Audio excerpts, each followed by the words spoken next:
Henry Matthysse didn't believe in second chances until a barefoot little girl holding a baby outside a hospital made him stop walking and for the first time in years start feeling, could this unexpected encounter change his heart forever? Henry Matthysse believed in results, not emotions. He built his empire through discipline, efficiency, and an unwavering belief that logic always trumped empathy. His schedule was meticulously planned, his conversations calculated, and his compassion non-existent as far as he was concerned. He walked through the city like a man on a mission, never slowing down, never looking around. So when he approached the hospital that Thursday afternoon, it was with the same intention he always carried, to finalize a medical partnership that would expand his company's pharmaceutical reach and increase quarterly profits. He wasn't there to notice anyone, and yet, for reasons he couldn't explain, he didn't. Near the stone steps leading to the hospital entrance, Henry saw a small shape out of the corner of his eye. A little girl, barely 6, if that, was sitting motionless, holding what looked like a bundle of blankets. At first, he thought she was waiting for someone, but as he drew closer, he noticed her eyes, wide, clear, and exhausted. Her arms were tightly wrapped around an infant swaddled in a pink blanket, the baby's tiny face just barely visible through the folds. The girl's blonde hair was tangled, and her thin frame looked too small for the task of carrying anyone, let alone protecting another human being. Henry stopped walking. It wasn't in his nature to stop, but something about the stillness of the child, her silence, and the chaos of the hospital entrance made him pause. She wasn't crying. She wasn't begging, she was just holding on. He crouched slowly, keeping his voice calm. "Are you all right? Are you lost?" he asked. His voice, usually firm and commanding, softened without him realizing it. The girl didn't flinch, but she looked up at him with a tired expression far too old for her face. "No, we're not lost," she said quietly. "My sister needs milk. Mommy's in a coma." Henry blinked, caught off guard by the bluntness of her answer. He looked at the baby more closely now. The child was no older than a few months, cheeks pale, eyes closed, one tiny hand peeking from the blanket. The girl held her like she'd done it before, like this wasn't the first time she'd had to be the adult. "Where's your father?" he asked gently. "We don't have one," the girl said. "He left when I was little." Then Mommy had Rose, that's her name. Her voice trembled slightly, but she didn't cry. "When Mommy got hurt in the crash, they took us to the children's place, but they didn't take care of Rose, they just left her in a room, so I waited until they weren't watching, and I took her." I had to. Henry felt something unfamiliar stir in his chest, something sharp and tight that refused to go away. He stood and looked around. People passed by without noticing the scene unfolding at their feet. A security guard at the door eyed him, but said nothing. The girl, meanwhile, adjusted the blanket around her sister and tried to keep her steady. Henry knew what he should do: alert child services, step back, let the system handle it. But his feet didn't move. Instead, he reached into his coat, pulled out his phone, and called. His assistant. "Cancel the meeting," he said quietly. "I've got something more important." Will this little girl's courage melt a millionaire's icy heart? Stay tuned to Black Struggles to find out. When he looked down again, the girl was watching him, unsure whether to trust him or run. He offered his hand. "Let's go inside just to get your sister warm and fed. You can hold her the whole time if you want." She stared for a moment, then nodded slowly. Her fingers clutched the infant tightly as she stood. Henry led them through the doors and into the hospital, not knowing where this was going, only that for once he wasn't walking away. Inside the hospital, Henry guided the little girl toward the reception desk, but instead of announcing her presence to the staff, he gently steered her into a quieter waiting area tucked off to the side. The space was warmer, quieter, with soft lighting and a few cushioned chairs that looked rarely used. He didn't want to overwhelm her or the baby. Not yet. She sat down carefully, cradling her sister as if the world might still try to pull her away. Henry crouched again, making eye contact and speaking with a tone he barely recognized as his own. "What's your name?" he asked. She hesitated as though weighing whether to speak. Then she said, "Lily, and this is Rose." Henry nodded, storing the names like they mattered more than anything else on his calendar. He pulled out his phone again and made another call, not to his board or to a driver, but directly to a pediatrician he had worked with during a corporate-sponsored program. He didn't explain everything, only said he needed someone he trusted urgently. Within minutes, a nurse appeared at the edge of the waiting area and took in the sight of Lily and the baby without asking questions. Henry stood and met her gaze. Her name is Rose. She hasn't eaten, she's cold, she's been in a bad place. The nurse nodded and gently approached Lily. Lily looked up, clearly torn between fear and instinct. The nurse crouched beside her and smiled. You can stay with her the whole time, sweetheart, no one's taking her away. Lily finally allowed the nurse to examine the baby while still keeping Rose in her arms. Henry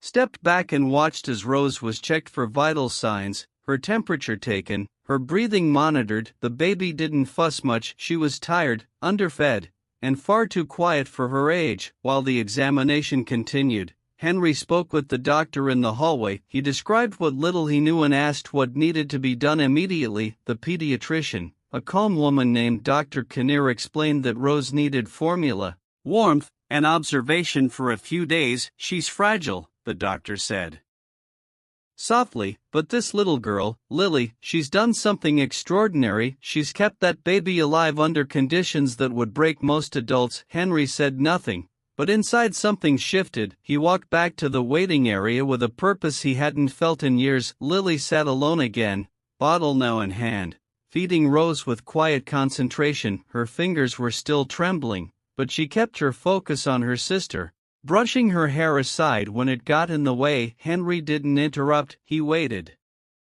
until the bottle was empty, until Rose had dozed off in her arms before speaking again. Do you want to come with me? Just for tonight, somewhere safe, warm, where you won't have to hide. Lily didn't answer right away. She looked at the baby, then up at him. Only if I can hold her the whole time. Henry nodded. That's a promise. An hour later, after filing a temporary notice with the hospital and agreeing to bring Rose back for observation, Henry helped Lily into the back seat of his car. She refused to sit in a booster seat, too afraid to let go of her sister, so he buckled her in as she was, wrapped tightly around the baby. Still alert, still unsure, as the city moved past the windows in neon streaks, Henry sat silently in the front seat, his mind trying to make sense of what was happening. Nothing in his life had prepared him for this, and yet, as he glanced at Lily in the rearview mirror, her head tilted protectively over Rose, he knew with absolute clarity that whatever came next, he couldn't let her go. Not now, not ever. When they arrived at Henry's apartment, Lily hesitated before stepping out of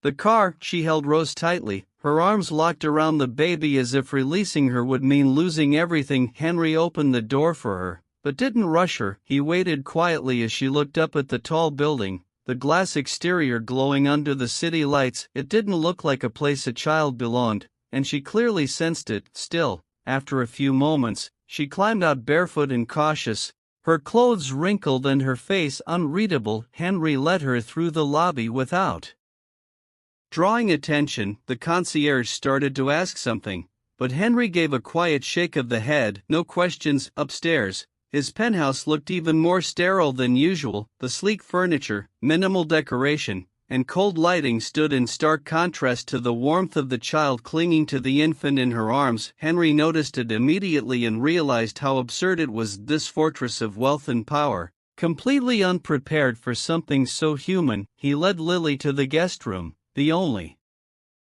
one with a bed that wasn't draped in documents or devices. She walked in and stopped at the doorway, surveying the space. Henry gently offered, "You can sleep here, I'll be right down the hall." She looked at the bed, the blanket, the window, and then back at him. "Is there a lock?" she asked softly. He blinked. "On the inside." She nodded. "Yes, there is." She walked inside without another word. Henry stepped out and let her settle. He didn't want to overwhelm her, not after everything she had just done.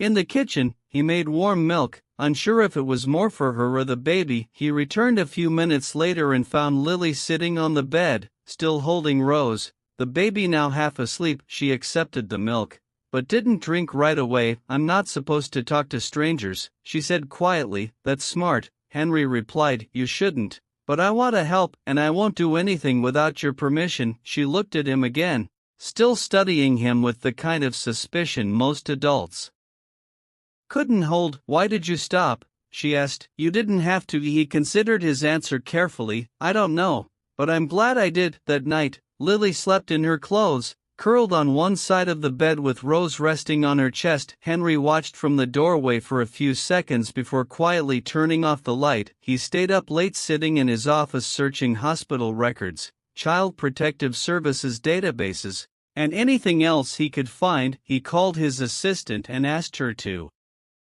discreetly locate any information on Matthysse and Gray, the name Lily had mentioned as her mother, within an hour. He had confirmation a young woman by that name had been admitted 2 months ago following a severe car crash. She was in a coma and had no known relatives willing to take the children. The girls had been placed in emergency care and eventually in a foster home. The report mentioned Lily escaping. No one had followed up, no one had looked for her. To the system, she had simply vanished. Henry stared at the screen in disbelief. He couldn't imagine a world where a 6-year-old could disappear and not set off alarms, and yet here she was in his home because she'd done what the system couldn't: protect her sister. He leaned back in his chair, exhausted, but unable to rest. The weight of responsibility was unfamiliar. He was used to risk, but calculated risk, measurable outcomes, stock prices. This was something else. Lily and Rose were not liabilities or assets, they were children, real, vulnerable, and in this moment, his responsibility. He knew that no matter what happened next, he had already crossed a line. There would be no returning to the life he knew before this night, and somehow he didn't want to. Will this act of kindness lead to a new family bond? Keep watching Black Struggles to see.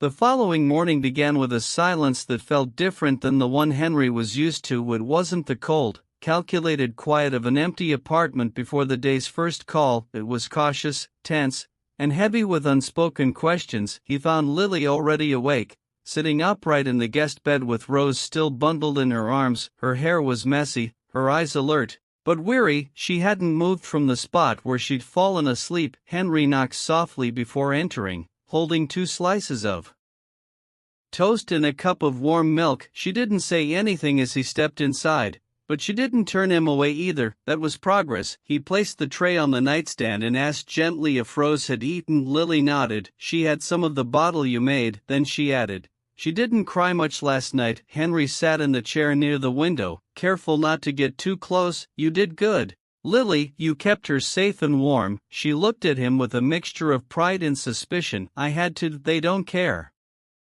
In that place, they kept saying someone would come, but no one came." Her voice cracked only at the end, but she quickly straightened herself and kissed Rose on the forehead. "I'm not going back," she added, "even if they find me." Henry didn't offer empty reassurances. Instead, he said what he meant: "You're not going anywhere right now, you're safe here." That seemed to calm her slightly. She took the toast in one hand while still holding her sister with the other, eating slowly, methodically, as if she was used to making every bite last. Henry asked her if she had any allergies, and she shook her head. He didn't press her with questions, but she eventually offered fragments on her own. She talked about the day her mother didn't come home, about a strange man in a suit who came to get them, about the shelter that smelled like bleach and old food, about how babies cried all night and how some of the older kids pushed her, about how no one noticed when she waited near the door and left with Rose in her arms. By late morning, Henry's assistant, Dana, arrived with clothes, diapers, formula,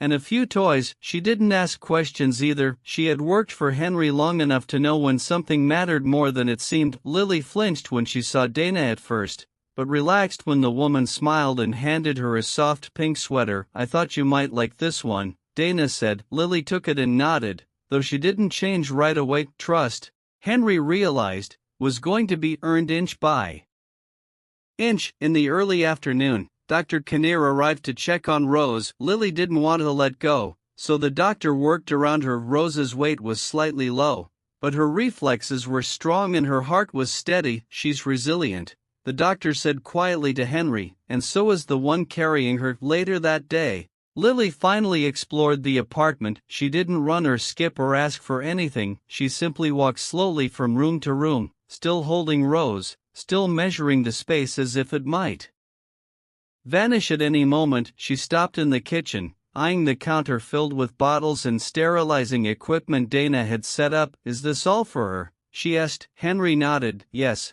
just in case you need it." Lily bit her lip and said, "They never had this stuff where we were. I had to make bottles with cold water." He didn't know what to say to that, so he just nodded again, silently, promising she'd never have to do that again. That evening, as Henry sat across from her at the dinner table, he noticed how her posture had changed, less guarded, more present. She ate half a bowl of soup and watched him closely the entire time. Finally, she asked, "What do you do? Are you rich or something?" The question caught him off guard, but he answered truthfully, "I run a big company. I used to think that mattered most." Lily frowned thoughtfully. "But now?" He looked at her and then at Rose, sleeping beside her in a baby carrier Dana had brought. "Now I'm not so sure." Lily didn't respond. She just kept eating slowly as if digesting more than just food. Henry knew the next steps wouldn't be simple, but for the first time in years, he didn't feel alone in the quiet. The fifth day began with rain streaking down the tall windows of Henry's apartment, softening the edges of the skyline and making the usually sharp, bright view look almost muted. Lily stood by the glass, her forehead pressed lightly against the pane, watching water race toward the bottom in thin streams. She wasn't holding Rose for once, just watching, her small hands folded in front of her like she was waiting for something she couldn't quite name. Henry walked in carrying a fresh bottle and noticed how quiet she was. "She's still sleeping," Lily said without turning around. "She had a good night." Henry nodded, placing the bottle on the counter. "That's because you've been doing everything right," he replied. Lily finally turned to face him and hesitated before asking, "Do you think my mom will wake up?" The question landed with the weight of everything she hadn't said since she arrived. Henry walked over slowly and sat at the edge of the nearby couch, not pushing her to sit with him. "I hope so," he said honestly. "She's still fighting, and the doctors are doing everything they can." Lily gave a small nod and then looked back out the window. She used to sing to Rose every night. Even if she was tired, she'd sing the same song, and Rose would fall asleep in seconds. Her voice trembled just once, but she blinked away the emotion. She loved her so much, both of us, even when she was working 3 jobs and we only had toast for dinner. Henry listened without interruption. Each detail Lily gave was more than just a memory. It was proof that someone had loved her fiercely and without conditions. It made the entire situation feel even heavier. Madison Gray wasn't an absent mother. She had fought, she had done what she could, and now she was lying unconscious while her daughter tried to protect what little remained of their world. Henry couldn't imagine what it would feel like to carry that kind of weight at 6 years old. Later that afternoon, Henry received a call from Evelyn, one of his most trusted legal advisors. She had found the documentation regarding Lily and Rose's placement in state care. The report was vague, filled with formal language and minimal follow-up. There had been no official search ordered after Lily's disappearance. The assumption had been that she would eventually return or be found by authorities. Evelyn also discovered that no immediate family had come forward to claim custody. The only distant relative, a paternal uncle, had declined involvement. That knowledge created a strange mix of relief and outrage in Henry. How could a system lose track of a child so easily? How could no one even try to look? Evelyn's voice turned more serious. "If you want to take temporary guardianship," she said, "we can begin the process today, but it's going to involve some visibility, paperwork, oversight." Henry didn't hesitate. "Do whatever it takes," he said. "I'm not letting them go back to a shelter." That evening, after Rose had been bathed and changed, Lily sat on the couch beside Henry with a coloring book open in front of her. She wasn't drawing anything in particular, just soft lines across the page like it helped her think. "You're different from the other adults," she said suddenly. "Most people ask what happened. You didn't." Henry leaned back in the chair, arms crossed loosely. "I figured you'd tell me when you were ready," he replied. She nodded slowly, satisfied with the answer. "They told me at the shelter that families break," she added after a pause, "but maybe they don't always stay broken." It wasn't a question, but Henry treated it like one. "No," he said quietly, "sometimes someone shows up when you don't expect them, and they helped put the pieces back together. Lily looked over at him and smiled. Small but genuine, it was the first time he'd seen her face soften like that. Then she picked up a purple crayon and began to draw again, this time forming shapes instead of lines. Henry didn't ask what it was, he didn't need to, he just sat there watching her and listening to Rose breathe softly in the carrier nearby, and realized this moment, quiet and unscripted, was more valuable than anything he'd ever built with a pen or a contract. The sixth day began before sunrise. Henry was already awake, sitting at the kitchen counter with a mug of coffee growing cold in his hands, while the city outside still dozed under a pale blue haze. He hadn't slept much, but it wasn't from stress or exhaustion the way it used to be in his old life. It was a new kind of restlessness, the kind that came from caring too deeply and not knowing what tomorrow would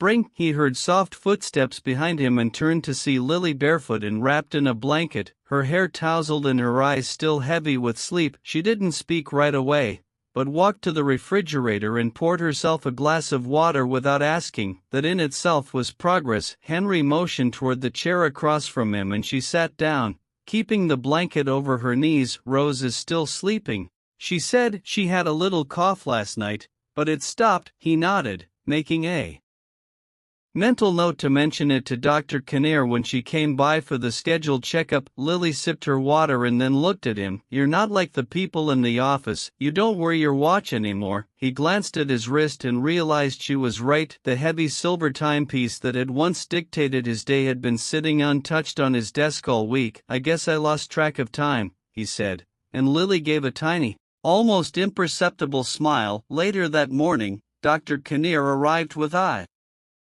gentle knock. In her usual calm presence, Lily allowed her to examine Rose without hesitation this time, even stepping back a little to give her room. Rose's vitals were stable, her color better, and the doctor noted her growing strength with cautious optimism. After the exam, Dr. Kinnear sat with Henry in the living room while Lily fed Rose. They're settling into a rhythm, she said, but you know this can't remain informal forever. CPS will catch up eventually, especially if there's been a missing child report. Henry nodded, already expecting that reality. We've started the paperwork for temporary guardianship, he said. I want it to be official, I want them protected. Dr. Kinnear hesitated, then asked, do you understand what that means, Henry? Not just legally, but emotionally. These girls will need more than safety, they'll need permanence, they'll need presence. Henry looked over at Lily, who was now lying on the floor beside Rose,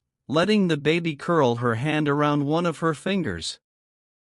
I've spent most of my life building things that don't matter anymore, he said. This does. That afternoon, Evelyn stopped by with the official forms. Lily watched as Henry signed them at the kitchen table, one after the other, his pen steady and deliberate. She didn't ask what the papers were for, but when he looked up and caught her watching, he said, these are so I can make sure no one takes you or Rose away without going through me first. Lily blinked, then nodded as if something inside her had finally shifted. She didn't say thank you, she just walked over and hugged him, not tightly, not dramatically, but with intention, and that was more than enough. As night fell, Henry noticed how quiet the apartment had become, not from absence, but from peace. Lily had tucked Rose into the crib Dana had brought earlier that day, a soft lullaby playing quietly in the background. Then she came to Henry and handed him one of her drawings, a picture of a tall building with a little girl and a baby in the window and a man standing next to them. It's us, she said simply, but I made the building look warmer. Henry took the drawing and looked at it for a long time. The lines weren't perfect, and the colors bled at the edges, but it was the most honest piece of art he had ever seen. That night, as he turned off the lights and made one last check on the girls, Henry realized that for the first time in his life, the silence around him didn't feel like loneliness, it felt like home. The seventh day began with a sense of waiting, the kind that comes when something is shifting just beneath the surface. Henry could feel it as he watched Lily eat her cereal with one hand while holding Rose with the other, her movements automatic now, like they had always lived like this. She had grown more confident in the past few days, not in a loud or playful way, but in the small, quiet choices she made, pouring her own milk, brushing her hair without being asked, folding Rose's tiny clothes and stacking them neatly on the dresser in the guest room. Henry noticed these things the way someone notices sunlight through closed blinds. He didn't comment, but each detail stayed with him. That morning, he received a message from the hospital. Matthysse Gray, Lily and Rose's mother, had shown signs of responsiveness. She had opened her eyes briefly during the night. A nurse had recorded her attempting to mouth words, though she wasn't fully awake. It was the most hopeful update since her accident. Henry sat on the edge of his bed, staring at the message for several minutes before deciding what to do next. He called Dana and asked her to clear his schedule. Then he walked to the guest room where Lily was changing Rose's diaper and gently told her the news. Lily froze, her hands still. "She's waking up?" she asked, not quite believing it. Henry nodded. "It's early, but yes, they think it's the beginning." He offered to take her to the hospital. She didn't answer right away. Her eyes flickered to Rose, then back to Henry. "Only if she can come with us," she said. He promised she could. Within the hour, they were in the car, the city blurring past them under a soft, overcast sky. Henry drove in silence, glancing occasionally in the mirror to see Lily looking out the window, her arms wrapped protectively around Rose as if bracing for the worst. Even as hope crept in. When they arrived, the nurse greeted them at the ICU doors and led them through. Lily's steps slowed as they approached the room, and when they finally reached the glass panel outside Matthisse's bed, she stopped completely. Henry placed a hand on her shoulder, but didn't say anything. Inside, Matthysse lay still, but her eyes were partially open. A soft beep echoed from the monitors. Her body was thinner than Lily remembered, her skin pale and fragile, but she was there, present, real. Lily took a step forward, then another, and finally entered the room while Henry waited just outside. Lily stood at her mother's bedside and said nothing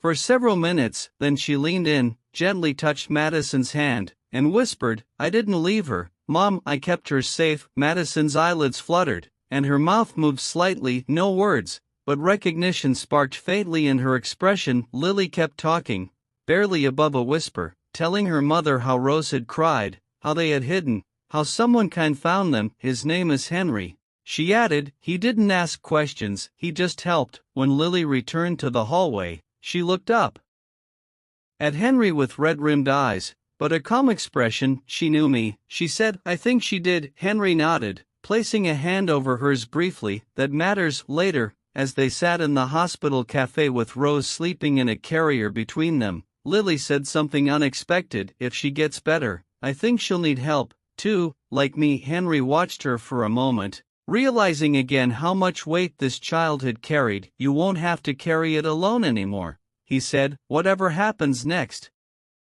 I'm here." She didn't speak, but her hand reached out and held his on the table. Small fingers curled over his knuckles. It wasn't dramatic or tearful, it was quiet and steady, the kind of connection born not from grand gestures, but from choosing to stay. That evening, back at the apartment, Lily drew another picture and placed it on Henry's desk without a word. It showed a hospital bed, a window, and a girl holding a baby while someone stood nearby with a hand on her shoulder. At the top, in careful handwriting, it said, "We're not alone now." Henry stared at it long after Lily had gone to bed, wondering how a drawing from a 6-year-old could feel more profound than anything he'd ever signed in his office. On the 8th day, everything changed in a way that didn't feel dramatic or loud, but like a shift in gravity, subtle, irreversible, and deeply felt. The morning began like the others, with sunlight stretching softly across the floor and the scent of warm oatmeal drifting through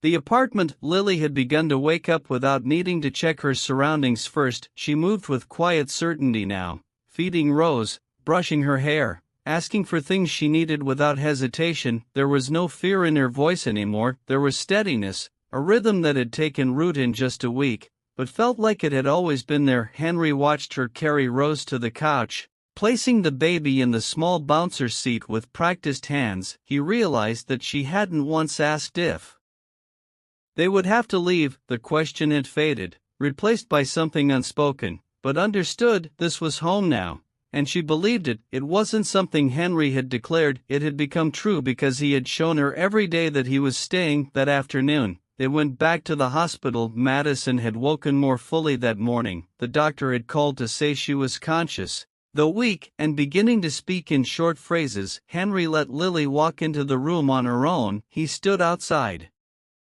again, hands in his pockets, listening to the gentle sounds of machines humming and Rose gurgling quietly in the carrier. Inside, Lily sat by her mother and took her hand. Matthysse turned her head slowly, her voice barely audible but full of emotion. She said Lily's name. Lily's reply was calm and certain. "I'm okay, I took care of Rose and we're safe now." They stayed longer this time. Matthysse was still recovering, but her awareness was clear and the bond between her and Lily was unmistakable. When Henry finally stepped in, Matthysse looked at him with tired, grateful eyes. "Thank you," she whispered, and he nodded without needing to respond. There was a moment of mutual understanding, quiet and deeply human. They both had one thing in common: they had tried to protect these children, each in their own way, and somehow they had managed to meet in the middle of that effort. In the days that followed, Matthysse began regaining her strength. The hospital team started to plan for her rehabilitation, and a social worker entered the conversation, suggesting a long-term care plan that included monitored support for the family. But when asked what she wanted for her daughters, Matthysse gave a response no one expected. She looked at Henry and said, "If anything happens to me again, they need someone who won't disappear, someone they already trust. I want him there." Henry didn't speak. He simply reached across the table and took the document the social worker slid forward. When he signed it, it wasn't as a businessman securing another asset, it was as a man choosing to belong to someone for real, with all the responsibility and love that came with it. Months passed. Matthysse recovered slowly but steadily, and she remained a part of Lily and Rose's lives. She came over often, shared dinners, sometimes stayed the night in the guest room that used to be only Lily's. It wasn't a traditional arrangement, but it worked, built on trust and care, not control. Lily started school again. Henry walked her to the gate. On her first day, Rose began to giggle every time Henry picked her up. Dana added a photo of the girls to the front of her planner without being asked. One evening, as Henry tucked Lily in, she asked him quietly, "Are you going to be my dad forever?" He didn't answer right away. He sat on the edge of her bed, brushing a curl from her face. "Do you want me to be?"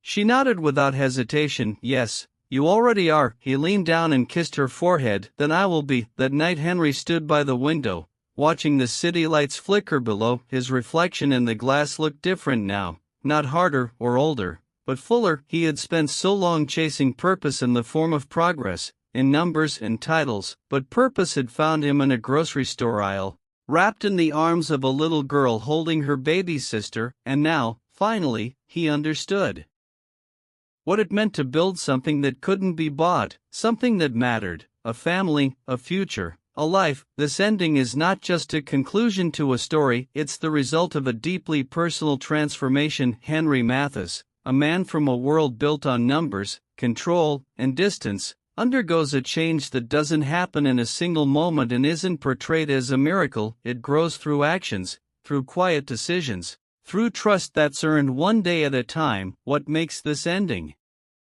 especially powerful is that no one becomes perfect. Matthysse doesn't magically recover, Henry doesn't save everyone with one gesture, and Lily doesn't suddenly become a carefree child. This is a story about how a real family can be formed not through biology, but through choice, deliberate, repeated, and tested by time. The ending is honest, without drama, but filled with deep hope, and that makes it stronger than any fairy tale, because this isn't everything is perfect, this is we're going to stay together no matter what, and that means everything. If this story touched your heart, let us know in the comments below, and don't forget to like and subscribe to Black Struggles to help us share more stories of healing and hope. We'll see you in the next one.